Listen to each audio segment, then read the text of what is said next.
Thanksgiving is known for more than just turkey and stuffing. Unfortunately, it is also the top day of the year for cooking fires. Consumer correspondent Susan Koeppen is here with some advice to keep you and your family safe. Good morning. Good morning, Harry. Cooking fires are the leading cause of home fires in the U.S., and you are 3 times more likely to have a kitchen fire on Thanksgiving than any other day of the year. So we're about to show you the do's and don'ts of handling a grease fire.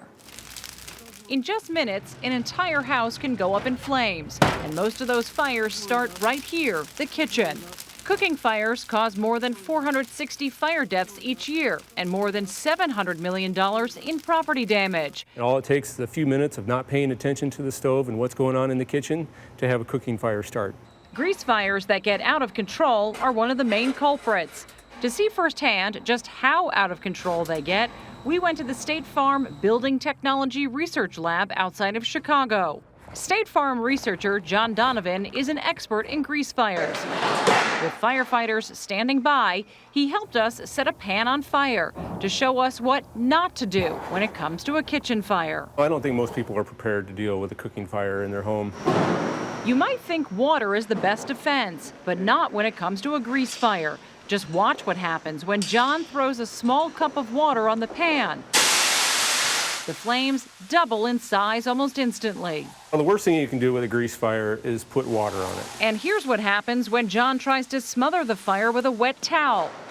Again, the fire becomes more intense. There's the potential to not get it on all the way. You're still going to have a fire going. There's potential to drag that pot off the stove. Even using a fire extinguisher that is water-based can have disastrous results. Just look, flames shoot to the ceiling.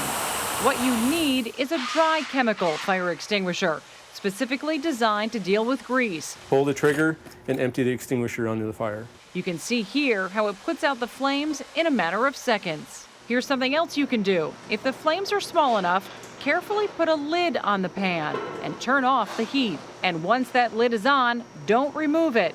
Watch what happens when John does just that.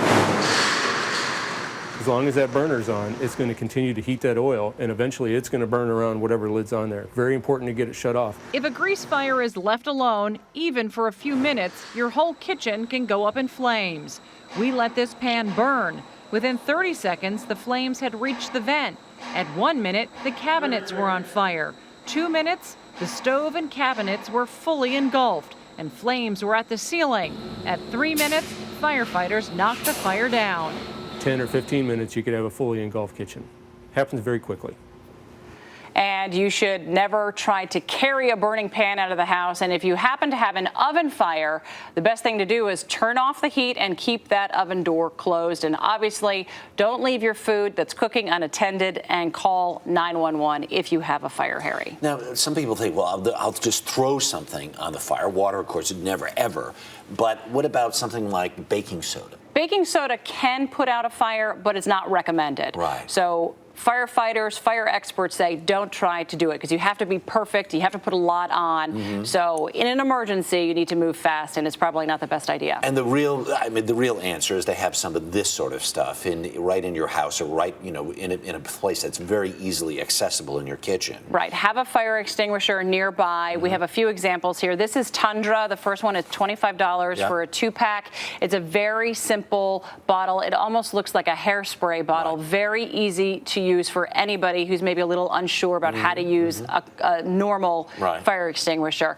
Also, the middle one, it's white. It's made for the kitchen. Some people don't want that big red fire extinguisher in their kitchen. That one is white. So that's your designer fire extinguisher. It's your designer fire extinguisher. And then the third one is your traditional fire extinguisher. And you should always make sure that the fire extinguisher you're picking has A, B, and C. It's good for all fires, including those grease fires. Way to go. Susan Koeppen, thank you very much.